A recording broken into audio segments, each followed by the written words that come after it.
Hello, Lakeside. Welcome to the 5th episode of Ram Nation. I'm Victor Lopez, and I'm with Carter Buth. On this episode of Ram Nation, we have a short highlight of cross country, a deeper dive into Beyond the Game with Noah Duvall, and then a short coaches versus players segment. big congrats to the girls golf team for winning state champions and boys golf team for getting runner-up. And now, cross country. You got Tower. 349, 350, 351, 352. Middle tough. 53, 54.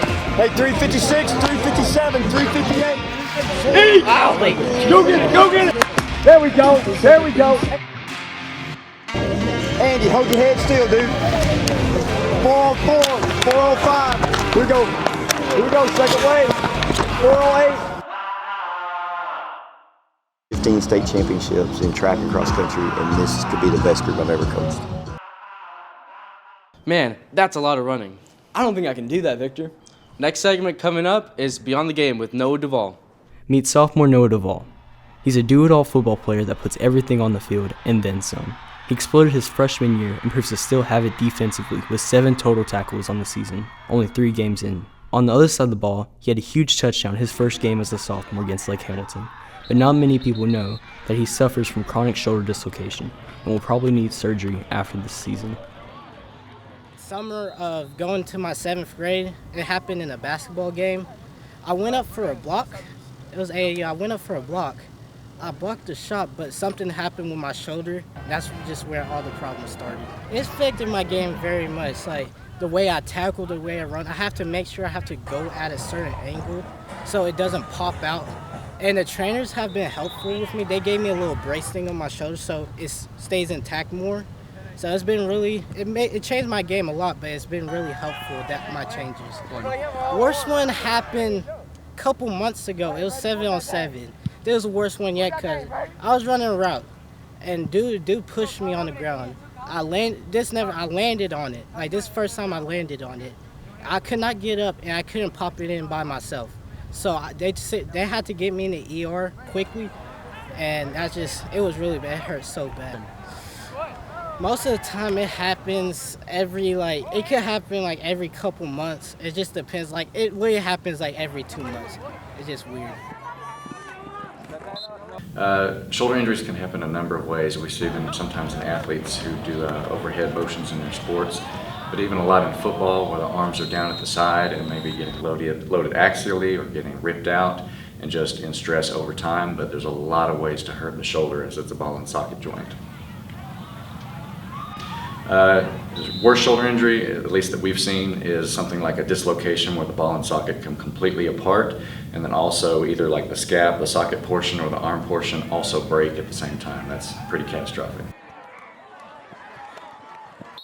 Well, there's lots of kind of braces. One of the braces we wear, especially in a sport like football, is a brace that kind of keeps the shoulder down at the side, because as the shoulder comes up and away from the body, it becomes a lot more vulnerable. So we try to protect it by keeping it in. Against Texarkana, I popped it so the trainers helped me up. I just popped it back in, and then once I could, first play back, I scored a 50-yard touchdown. Then when I got back on offense, I got another 50-yard game, but not for a touchdown. That kind of caught me. Probably in the latter part of the year, we played a team like Texarkana. The other running back was out injured, so Noah had to carry the load for us the entire game. He had a very good game there, both offensively and defensively. My best game, I probably gotta say, was against Magnolia.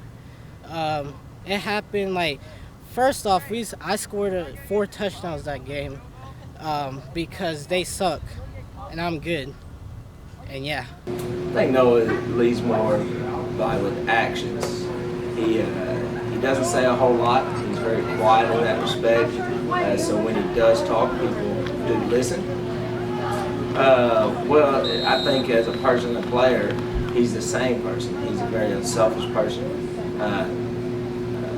He's very loyal to his friends and to his team. And also he's a very hard-working young man.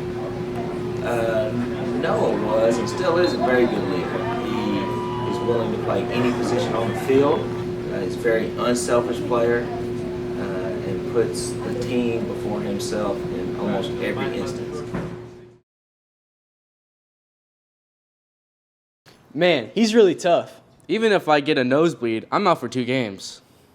Sticking to football, are the coaches as good as they claim to be? Let's find out in this upcoming segment of Coach Masters versus Ian Shelley.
Man, Coach Masters is who he says he is. Nah, I think I could take him.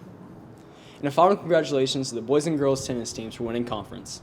Just a reminder, next week is homecoming week, and on Monday you wear neon to support the Rams. Thank you for watching this week's episode of Ram Nation. I'm Victor Lopez. And I'm Carter Buth, and this is sponsored by Relyance Bank.